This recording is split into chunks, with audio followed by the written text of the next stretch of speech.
Supremo Tribunal Federal a respeito da descriminalização do aborto.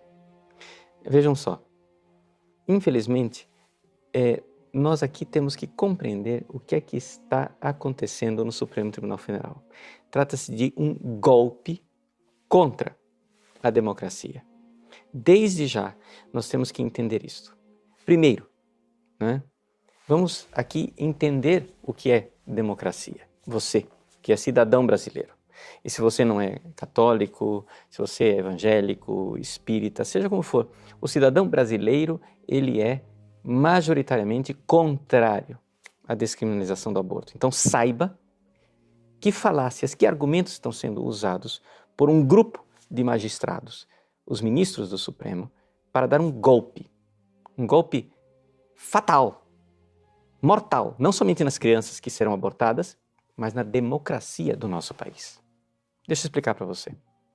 Só existe democracia se o povo, o cidadão, tiver algum poder de influência direto nos poderes constituídos. Não somente isso. Só existe democracia se esses poderes constituídos não tiverem o poder absoluto. Ou seja, se houver alguém que ponha em xeque, que haja contrapesos, para que esses poderes não sejam poderes que impõem a sua vontade ditatorialmente. O que acontece é o seguinte, é que nós estamos vendo um movimento jurídico, não somente entre juízes, não, nas faculdades de direito, e um movimento jurídico que está sendo implantado no mundo inteiro para tirar do povo, da democracia, a autonomia de decidir. Nós estamos perdendo aquilo que se chama de Estado de Direito, onde nós temos um povo que é governado por leis e não pela vontade de pequenos tiranos ou grandes tiranos, de déspotas que, a partir do seu próprio alvitre, dizem o que é certo, o que é errado, o que é legal e o que é ilegal. O Estado de Direito consiste nisso. Ou seja, o povo do qual provém o poder, a raiz do poder de uma democracia, o povo, ele decidiu. Vamos fazer uma Assembleia Constituinte. E assim foi feito no Brasil.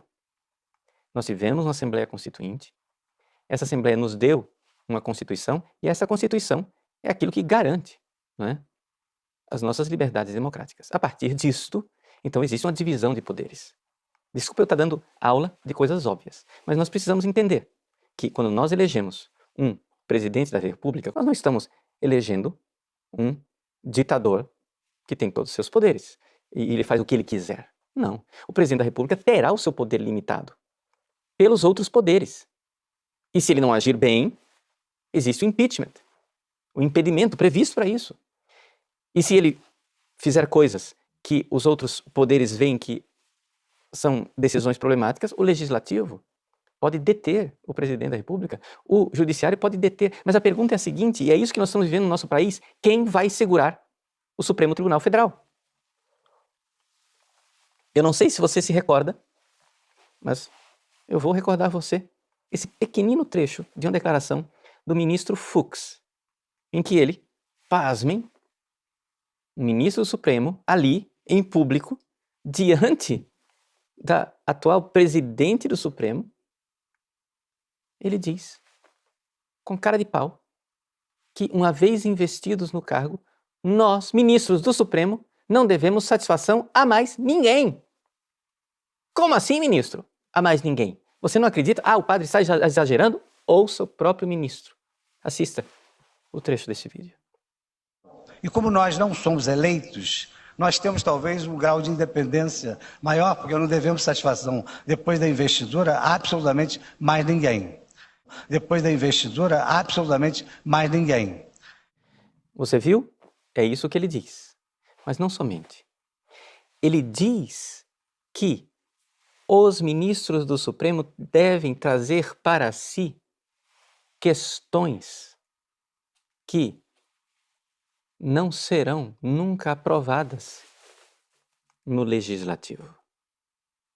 Veja só.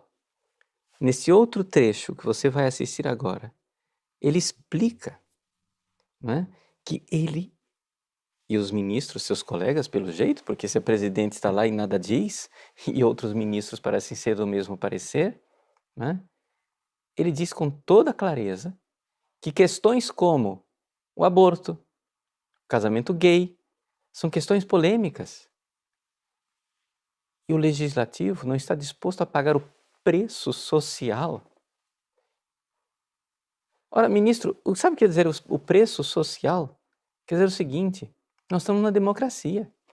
E quem decide isto deveria ser o povo, mas parece que não é isso que o ministro Fux pensa. Vamos assistir. Essas questões todas deveriam realmente, como você afirmou, deveriam ser resolvidas pelo parlamento. Mas acontece uma questão muito singular. O parlamento não quer pagar o preço social de decidir sobre o aborto, sobre a união afetiva ou sobre outras questões que nos faltam capacidade institucional.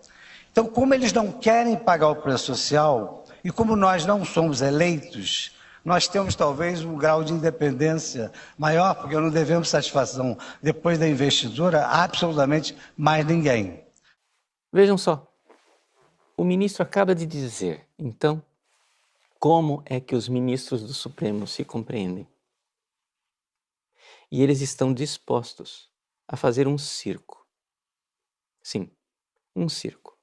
Um circo de debate, uma palhaçada, uma conversa para boi dormir, onde o país inteiro vai até o Supremo Tribunal, argumenta, né, e mostra claramente que o povo brasileiro é contrário à descriminalização do aborto, mas tudo parece um jogo de cartas marcadas.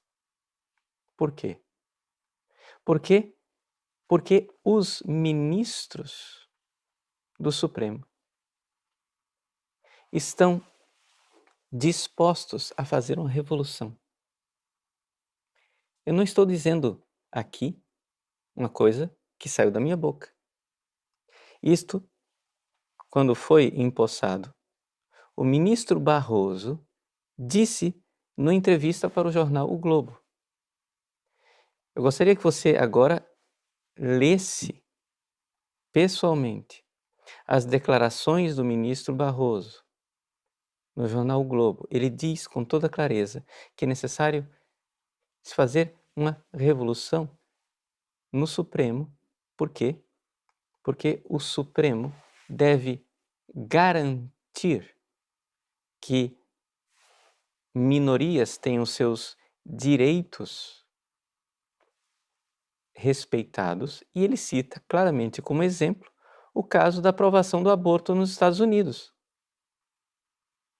Vejam só, o caso da aprovação do aborto nos Estados Unidos, segundo ele, seria uma das coisas que precisam fazer parte desta revolução no Supremo Tribunal Federal. Leia você mesmo a declaração do ministro Barroso.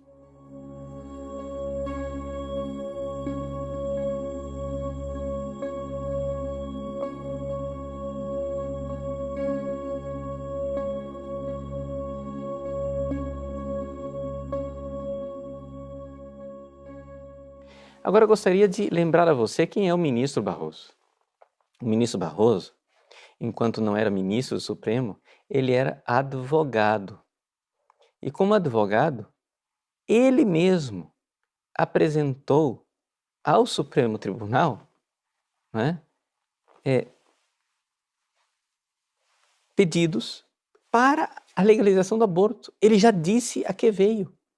Ele trabalhava para ONGs que eram favoráveis à descriminalização do aborto. Portanto, nós não estamos falando aqui de uma pessoa imparcial. Não, com toda a parcialidade do mundo.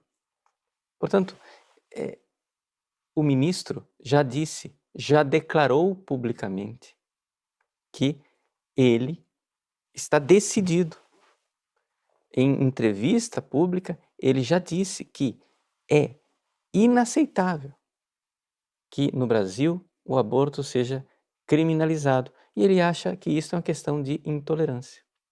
Vejam só qual é a posição do ministro Barroso.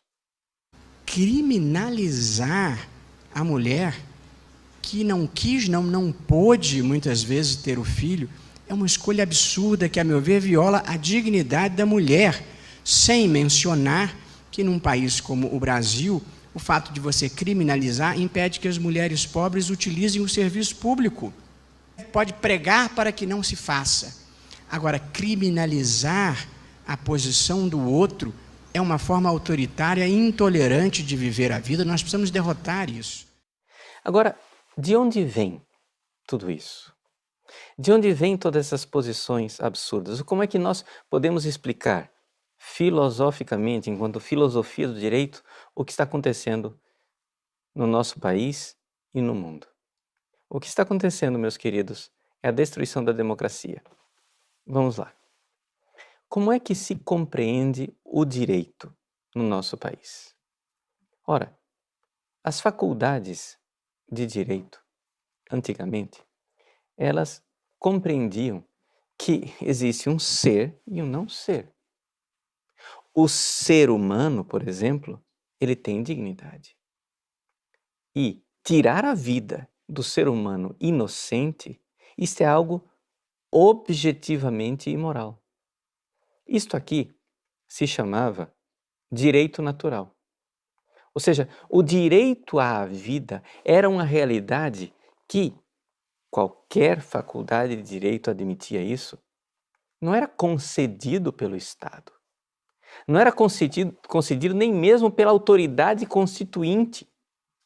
Ou seja, não é um grupo de iluminados em Brasília que irão votar se eu tenho ou não tenho direito à vida. O direito à vida é uma realidade inquestionável. Portanto, tirar a vida do inocente é algo claramente imoral.